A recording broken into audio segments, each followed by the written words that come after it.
എല്ലാവർക്കും പുതിയൊരു വീഡിയോയിലേക്ക് സ്വാഗതം. അപ്പൊ നമ്മള് പൂജ നവംബറിന്റെ മാസം ആരംഭിക്കാറായി. നവംബർ 22-ാം തീയതിയാണ് പൂജ നവംബറിന്റെ നറുക്കെടുപ്പ്. അപ്പൊ നമ്മളെ ഫോളോ ചെയ്യുന്ന നമ്മളെ സബ്സ്ക്രൈബർമാർക്ക് നമ്മള് പൂജ നവംബർ ആയാലും ഓണ നവംബർ ആയാലും മനസ്സ് നവംബറൊക്കെ നമ്മൾ അയച്ചു കൊടുക്കാറുണ്ട്. അപ്പൊ ഇപ്പൊ പൂജ നവംബർ നമ്മൾ അയച്ചു കൊടുക്കാൻ പോവാണ് പോസ്റ്റ് വഴി.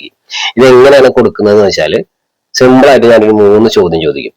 അപ്പൊ ഈ 3 ചോദ്യത്തിനുള്ള ഉത്തരം എനിക്ക് നിങ്ങൾ എന്റെ വാട്സപ്പ് നമ്പറിൽ, ഞാൻ നമ്പർ ഇവിടെ കൊടുക്കാം, ഈ വാട്സപ്പ് നമ്പറിൽ നിങ്ങൾ അയച്ചു തരിക. അപ്പൊ അങ്ങനെ അയച്ചു തരുന്ന ആൾക്കാർക്ക് ഞാനൊരു ടോക്കൺ നമ്പർ കൊടുക്കും. അതായത് എന്റെ കയ്യിൽ ഇത്രയും ടോക്കൺ ഉണ്ട് കണ്ട. അപ്പൊ ഇതിലൊരു ടോക്കൺ നമ്പർ ഇപ്പൊ ഞാൻ കൊടുത്തു എന്ന് വിചാരിക്കുക. എനിക്ക് അയച്ചു തന്ന ഒരാൾക്ക് ഞാൻ ഇത് 1, 2, 3, 4 അങ്ങനെയുള്ള ടോക്കൺ ഓരോരുത്തർക്ക് ആയിട്ടില്ല കൊടുക്കുക. പല ടോക്കൺ കൈയിട്ടെടുത്ത് കിട്ടുന്ന ആൾക്ക് കിട്ടുന്ന ടോക്കൺ കൊടുക്കും. അപ്പൊ ആ കിട്ടുന്നവരെ ഇത് മനസ്സിൽ വിചാരിക്കണം. ഇപ്പൊ ഞാൻ ഒരാൾക്ക് 169-ാമത്തെ ടോക്കൺ അയച്ചു കൊടുത്ത ആളെ നമ്പർ 169 ആണെന്ന് ആള് മനസ്സിൽ വിചാരിക്കണം. മനസ്സിൽ വിചാരിക്കില്ല, ഫോട്ടോ എടുത്ത് വെക്കുക. എന്തിനാന്ന് വെച്ച് കഴിഞ്ഞാല് ഞാൻ എല്ലാവർക്കും ടോക്കൺ അയച്ചു കൊടുക്കും. അയച്ചു കൊടുത്തതിന് ശേഷം ഇത് ഒരു വേണ്ടി വന്നാൽ ഒരു 3-4 ദിവസം ഇട്ടാ, അതിനപ്പുറമൊന്നുമില്ല. 3-4 ദിവസത്തിനുള്ളിൽ ചിലപ്പോൾ ഒരു ഞായറാഴ്ച ആവാം നമ്മൾ നറുക്കെടുക്കാൻ പോണത്. അപ്പൊ ഞാൻ അയച്ചു കൊടുത്ത എല്ലാ ടോക്കണും കൂടിയിട്ട് നറുക്കെടുക്കും. അങ്ങനെ നറുക്കെടുത്ത് കിട്ടുന്ന നറുക്കെടുക്കാന്ന് പറയുമ്പോൾ ഇതൊന്ന് കുലുക്കിയിട്ട് വരണം എടുക്കല്ല കേട്ടോ. അത് വ്യത്യസ്തമായിട്ടുള്ള ഒരു നറുക്കെടുപ്പായിരിക്കും. അതൊരു പോരാടി വിജയിച്ച് വരുന്നത് പോലത്തെ ഒരു നറുക്കെടുപ്പായിരിക്കും. അപ്പൊ അങ്ങനെ നമ്മൾ 4 പേരെ നമ്മൾ സെലക്ട് ചെയ്യും. ഈ 4 പേരെ സെലക്ട് ചെയ്യുമ്പോൾ ഏറ്റവും ലാസ്റ്റ് ഇപ്പൊ വിജയമായിട്ട് നിൽക്കുന്ന ഒരാൾക്ക് ഉണ്ടാവില്ല, അയാൾക്ക് നമ്മൾ 2 മനസ്സ് നമ്പർ പൂജ നമ്പർ അയച്ചു കൊടുക്കും. 2 പോസ്റ്റ് വഴിക്ക് അയച്ചു കൊടുക്കും. ബാക്കിയുള്ള 3 പേർക്ക് നമ്മൾ, അതായത് 3-ാം സമ്മാനം, 4-ാം സമ്മാനം, 2-ാം സമ്മാനം ഒക്കെ ഉണ്ടാവുമല്ലോ, അപ്പൊ അവർക്കൊക്കെ നമ്മൾ ഓരോന്ന് വെച്ചിട്ട് നമ്മൾ പോസ്റ്റ് വഴിക്ക് ഇത് അയച്ചു കൊടുക്കും. അങ്ങനെ നമ്മൾ വിജയെ കണ്ടെത്തുന്നത് എങ്ങനെയെന്നുള്ള നറുക്കെടുപ്പൊക്കെ നമ്മൾ ഇപ്പൊ ഈ വീഡിയോ ഇട്ടതിന് ശേഷം ഒരു 2-4 ദിവസം, മാക്സിമം ഒരു ഞായറാഴ്ച ആയിരിക്കും ചിലപ്പോൾ.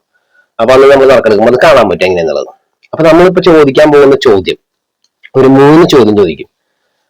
സിമ്പിൾ ആയിട്ടുള്ള നർമ്മരസമായിട്ടുള്ള ചോദ്യം, അല്ലാതെ ഒരുപാട് നല്ല ടഫായിട്ടുള്ള ചോദ്യങ്ങളൊന്നല്ല. പക്ഷെ ഈ ചോദ്യത്തിൽ ഒരു കോമഡി വേണം, ഒരു കോമഡി ഉൾക്കൊണ്ടിട്ടുണ്ട്.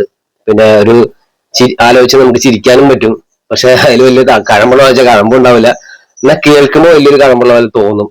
അപ്പൊ എന്തോ ഒരു സംഭവം പോലെയൊക്കെ തോന്നും. അപ്പൊ ചിലപ്പോൾ എന്നെ തെറിവിളിക്കാനൊക്കെ തോന്നും നമുക്ക്. അപ്പൊ അങ്ങനെ തെറിവിളിക്കാൻ തോന്നുന്ന ആൾക്കാര് ഈ ചോദ്യം കണ്ടുപിടിച്ച ആൾക്കാരെ പോയി തെറിവിളിച്ചു. ഞാനൊന്നല്ല, അതൊക്കെ നമ്മൾ കേട്ട് വന്നിട്ടുള്ള ചോദ്യമാണ്. കുറെ കാലങ്ങൾക്ക് മുന്നേ ഞങ്ങളൊക്കെ പണിക്ക് പോയി, ഞാൻ തേപ്പ് പണിക്കാരനാ, ഒരു കൂലി പണിക്കാരനാട്ടാ. നമ്മളൊക്കെ പണിയെടുക്കുമ്പോഴൊക്കെ ഞങ്ങൾ തമാശക്കൊക്കെ അങ്ങോട്ടൊക്കെ ചോദിച്ച് ചോദ്യങ്ങളൊക്കെ അങ്ങോട്ടൊക്കെ രസം പിടിച്ചൊരു ചോദ്യമാണ്. അപ്പൊ അത് നമുക്ക് ചോദിക്കാം. അപ്പോ കാള പറ്റുന്ന കേട്ടുള്ള കയറിൽ തന്നെ ആയിരുന്നു വിളിക്കരുത്. ഓക്കെ, സിമ്പിൾ ചോദ്യമാണ്, നല്ല രസം പിടിച്ച ചോദ്യമാണ്. അപ്പൊ നല്ല മനസ്സുള്ള ആൾക്കാർ നല്ല രീതിയിൽ ചിന്തിക്കുക. പൊട്ട മനസ്സുള്ള ആൾക്കാരാണ് പെട്ടെന്ന് കാള പറ്റുന്ന ഉടനെ കയറായിട്ട് തെളിയിക്കാൻ പറ്റുക. അപ്പൊ അതൊക്കെ ഒന്ന് ശ്രദ്ധിക്കണം. അപ്പൊ നമ്മൾ ചോദിക്കാൻ പോകുന്ന 3 ചോദ്യമാണ്. അതിൽ 1-ാമത്തെ ചോദ്യം, ഓക്കെ, 1-ാമത്തെ ചോദ്യം, 6 ഇഞ്ച് നീളം, കടക്കില് രോമം, അതുള്ളവൻ വായിലിടും, അല്ലാത്തവൻ വിരലിടും. ഇതാണ് 1-ാമത്തെ ചോദ്യം.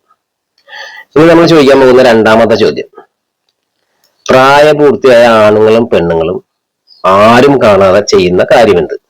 ഇതാണ് 2-ാമത്തെ ചോദ്യം. ഓക്കെ, ഇനി നമ്മൾ ചോദിക്കാൻ പോകുന്ന 3-ാമത്തെ ചോദ്യം അതെന്താന്ന് വെച്ച് കഴിഞ്ഞാല്, ഒരാൾ വന്നു കാലകത്തി കെട്ടിപ്പിടിച്ച് പരിപാടി തുടങ്ങി. ഇതാണ് 3-ാമത്തെ ചോദ്യം. അപ്പൊ ഈ 3 ചോദ്യത്തിന്റെ ഉത്തരം എന്താണെന്നുള്ളത്, ഇതൊക്കെ എന്താണ് ചോദിച്ചതിന്റെ ഉത്തരം എന്താണെന്നുള്ളത് എന്റെ വാട്സപ്പ് നമ്പറിൽ നിങ്ങൾ അയച്ചു തരിക. അങ്ങനെ അയച്ചു തരുന്ന ആൾക്കാർക്കൊക്കെ ഞാൻ ഓരോ ടോക്കൺ കൊടുക്കും. പിന്നെ ഞാൻ പറയണല്ലോ, ഫസ്റ്റ് പറഞ്ഞ പോലെ തന്നെയാണ് ആ ടോക്കണൊക്കെ നറുക്കെടുത്ത് നമ്മൾ ആ നറുക്കെടുക്കുന്ന രീതിയൊക്കെ നമ്മൾ എന്തായാലും ഒരു ഞായറാഴ്ച വേണ്ടി വന്ന ഒരാഴ്ചയിലുള്ളിൽ നമ്മൾ അടുത്ത വീഡിയോ, ഇത് നറുക്കെടുപ്പിന്റെ വീഡിയോ ഇടും. അപ്പൊ അതിൽ വിജയമായിട്ടുള്ള ആൾക്കാർക്ക് നമ്മൾ ഈ പറഞ്ഞ പൂജ നമ്പർ അയച്ചു കൊടുക്കും. ഓക്കെ, അപ്പൊ അങ്ങനെയൊക്കെയാണ് ഒരു രസം. ഇതൊക്കെ ഒരു ഗെയിം ചാലഞ്ച് ആയിട്ട്, ഒരു വിജയെ തെരഞ്ഞെടുക്കാന്ന് പറയുമ്പോൾ അല്ലാതെ ഇത് വെറുതെ ഒരാൾക്ക് അയച്ചു കൊടുക്കാൻ പറ്റില്ല. എത്രയോ ആൾക്കാരുണ്ട്. അപ്പൊ അതിനൊക്കെ 4 സെലക്ട് ചെയ്തിട്ട് നമ്മൾ കൊടുക്കുമ്പോൾ എന്തെങ്കിലുമൊക്കെ ഒരു ചോദ്യം ചോദിച്ചു കൊടുക്കേണ്ടത് വെച്ചിട്ടാണ്. ഓക്കെ, അപ്പൊ okay, bye bye, see you. നമുക്ക് അടുത്ത വീഡിയോയിൽ കാണാം. അപ്പൊ എന്തായാലും ഉത്തരം മറക്കണ്ട.